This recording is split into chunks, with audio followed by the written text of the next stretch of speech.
Buenas noches para todos. Bienvenidos.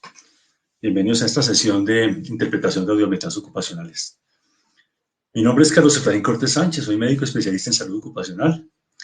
He trabajado desde hace más de 20 años como formador, capacitador, evaluador, asesor en los temas relacionados con vigilancia de la salud auditiva en poblaciones expuestas, en empresas que desarrollan programas de vigilancia, en empresas, en gremios técnicos como la Sociedad Colombiana de Medicina del Trabajo, principalmente llevando actividades de formación a las empresas en la vigilancia en salud ocupacional.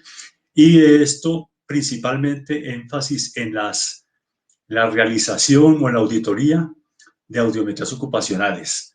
El tema realmente es apasionante. Cuando tuve oportunidad de conocerlo hace poco más de 20 años, el tema inmediatamente me capturó y espero poderles transmitir algo de esa energía positiva de esa ocasión para que ustedes en su ejercicio habitual puedan ejercer una gestión adecuada de la salud auditiva. En este curso no les voy a dar los criterios de estandarización de la técnica audiométrica. Aquí lo que vamos a hacer es solamente manejar los aspectos audiométricos que debemos considerar para poder hacer una adecuada gestión en salud de los expuestos. Entonces, entremos en materia. El contenido al cual ustedes seguramente acceden en la presentación consiste en las recomendaciones para la indicación de audiometrías ocupacionales como una herramienta complementaria. Me muevo aquí la ventana que tengo para poder manejar mejor la vista. Recomendaciones para indicación de audiometrías como herramienta complementaria de la vigilancia médica o epidemiológica. Entonces, aquí quiero hacer énfasis particular en que la audiometría es un elemento que solamente apoya la gestión clínica, pero bajo ninguna circunstancia reemplaza nuestro abordaje clínico, en este caso de la población ocupacionalmente expuesta a los elementos que se asocian con pérdida auditiva que veremos posteriormente. Veremos, obviamente, requisitos generales para la realización de audiometrías ocupacionales, pero sin que vayan ustedes a entender que los requisitos son la formación en la realización de las audiometrías. Los veremos desde un aspecto muy general, porque veremos la justificación a continuación de las buenas audiometrías. También veremos entonces lo que tiene que ver con la interpretación de audiometrías ocupacionales, que es el título, pero no nos ceñimos exclusivamente al título para hacer esta presentación. Luego hablaremos de los análisis transversales de los resultados audiométricos y luego de los análisis longitudinales. ¿De qué estamos hablando cuando hablamos de audiometrías ocupacionales? La prueba audiométrica es una evaluación audiológica complementaria, como les dije anteriormente. ¿Qué mide? Mide la agudeza auditiva en función de la frecuencia e intensidad del sonido. Es importante que tengamos en cuenta estos últimos dos elementos en función de la frecuencia y la intensidad del sonido.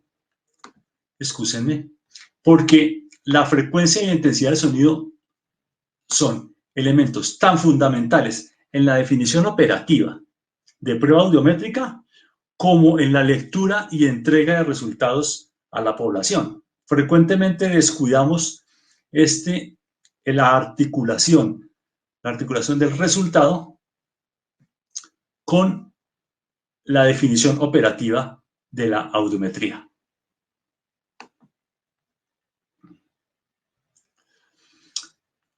Entendamos que la audiometría da un concepto de la condición sensorial de las personas. No evalúa la comunicación. La comunicación es un elemento más complejo que depende del lenguaje verbal, del lenguaje no verbal y del contexto. La audiometría bajo ninguna circunstancia evalúa estos elementos. Solamente evalúa la parte sensorial, la percepción de aquellos elementos que estimulan el aparato auditivo, cuya definición final pues es ruido, el concepto final es ruido, pero el concepto de comunicación, para poder hablar de pérdida de capacidad laboral, para poder hablar de discapacidad, en fin, no es lo que nos permite evaluar la audiometría, aunque puede que en algún momento se constituya un elemento auxiliador importante que nos apoye este concepto de comunicación, pero sin pretender cubrirlo completamente.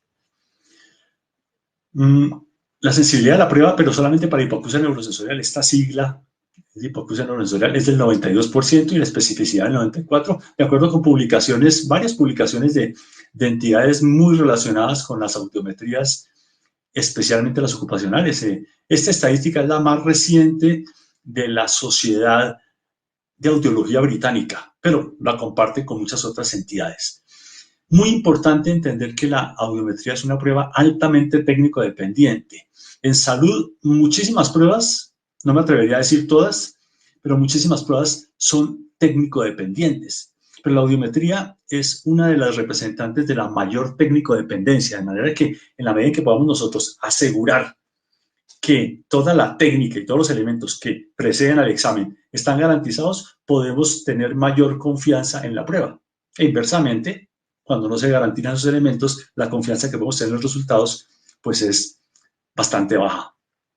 La prevalencia de hipoacusia en la población mundial en general es del 25% en mayores de 50 años y hasta el 50% en mayores de 80 años. Y el 80% de los casos se presentan en países de medianos y bajos ingresos. Probablemente haya algunos efectos de selección adversa de algunos procesos, asignación adversa de algunos procesos en países de mediano y bajo ingreso. Hay muchísimas características sociodemográficas que podríamos contemplar en esta circunstancia. El 50% de los casos son prevenibles, de manera que nosotros deberíamos contemplar la posibilidad de que tengamos un gran número de población expuesta, porque pertenecemos normalmente a estos países de medianos o bajos ingresos, pero que podríamos hacer una gestión de prevención bastante interesante si hacemos las cosas bien. Sabemos todos en la teoría que la prevención en salud es mucho más costo efectiva que la curación. Sin embargo, no frecuentemente proponemos, ejecutamos actividades preventivas. Los países desarrollados cuentan con pruebas de detección temprana. No así, excúseme, quiero dar una diapositiva, no así los no desarrollados. ¿Qué quiere decir? Que en los países desarrollados desde la temprana infancia muchas personas les abordan la evaluación de la salud auditiva y se proponen mecanismos de corrección que nosotros deberíamos ser capaces de proponer, pero que normalmente no lo hacemos. Entonces, esta circunstancia nos pone en desventaja seria ante nuestras responsabilidades con la población. En Colombia, el 11%, discúlpeme que traiga estadísticas solamente colombianas cuando yo sé que la audiencia es principalmente suramericana. En Colombia el 11% de la población total y el 14% de la población activa tiene problemas auditivos. Y esto lo sacamos a partir de algunas estadísticas generales del Ministerio encargado de la Protección Social en Colombia, Ministerio de Salud y Protección Social. Y algunos estudios más particulares que hablan de los aspectos ocupacionales mencionan una incidencia, aquí nuevamente excúsenme, repetí la palabra incidencia, menciona una incidencia del 14.5% respecto a todos los casos de enfermedad laboral. No estamos hablando de la incidencia en la población, la incidencia de la enfermedad en la población laboralmente ocupada. Estamos hablando de la proporción que tiene la pérdida auditiva dentro de todos los casos de enfermedad laboral. Si revisamos un poco las estadísticas que les presenté anteriormente con esta, pareciera haber es evidente el subregistro de la patología ocupacional auditiva en relación con la posibilidad que tenemos de una población realmente afectada cuando no estamos haciendo una intervención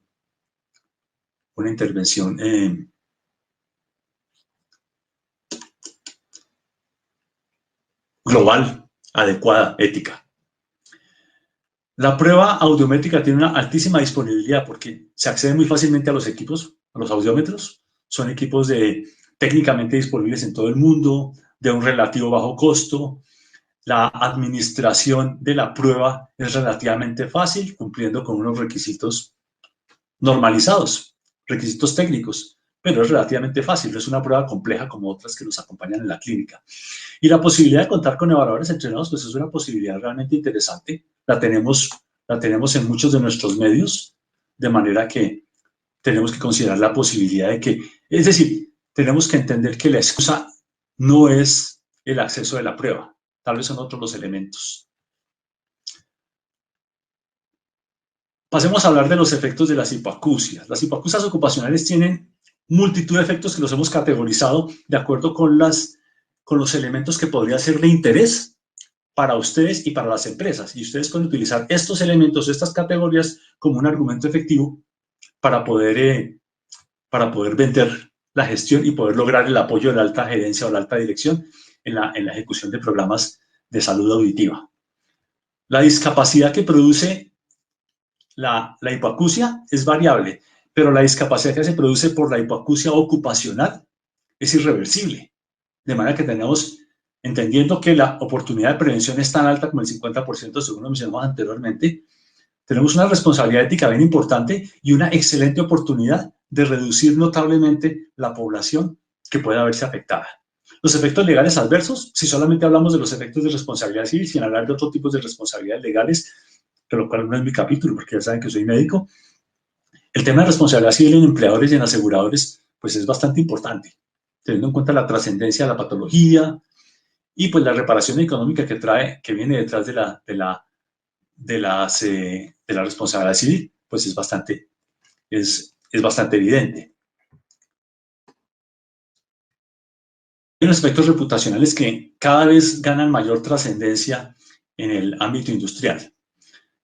Si entendemos nosotros que el 50% de los casos son reversibles, y excúsenme que lo repita con tanta frecuencia, pero es que es uno de los principales motivadores, entendemos nosotros que la reputación por una mala gestión o por una adecuada gestión incide tanto en el empleador como en los líderes de gestión. Seguramente aquí estamos muchos de los líderes de gestión de un sistema de protección de la salud auditiva, y el no lograr una efectiva prevención nos va a traer una mala imagen profesional. Los efectos económicos, las prestaciones, bueno, seguramente derivadas principalmente del sector asegurador, aunque debemos considerar también unos efectos socioeconómicos, no solamente económicos, en poblaciones o en colectividades en donde la informalidad laboral es muy alta. Sin embargo, se presentan los efectos auditivos y se presenta la afectación de la capacidad productiva y de la carga que representan estas personas con alteraciones para la seguridad social. Efectos de seguridad social, creo que no hay que mencionarlos, dependiendo del esquema de seguridad social, las ramas de seguridad social que tenga cada país, pues los efectos en esos sistemas o en esos subsistemas son variables. Hay una pérdida de capital humano que no podríamos entender como una pérdida absoluta del capital humano. No se trata de una patología que sea desastrosa, que cause la muerte, pero sí de alguna forma esa discapacidad que produce reduce la productividad de los individuos y reduce el acceso que tengamos a todo ese conocimiento valiosísimo que tienen estos trabajadores. Estas patologías frecuentemente promueven de alguna forma la ganancia secundaria, las quejas de personas, muchísimas veces manipuladas esas quejas, y esa es una razón también bien importante para poder asegurar una prueba bien estandarizada, bien normalizada.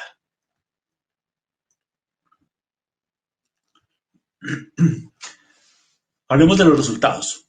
Para que nosotros podamos confiar en los resultados, excúsenme, me devuelvo, no tendría objeto hacer una lectura de una audiometría si no podemos confiar en la prueba. Es una pérdida de tiempo, un desgaste de toda índole, gastar en una prueba que no nos dé confianza. Entonces tenemos nosotros que evaluar los elementos previos a la prueba que ya tenemos para interpretar, de manera que podamos decir si eso que vamos a conceptuar es válido o no. Entonces, para considerar una prueba válida y confiable, es importante considerar unos elementos, tener en cuenta unos elementos.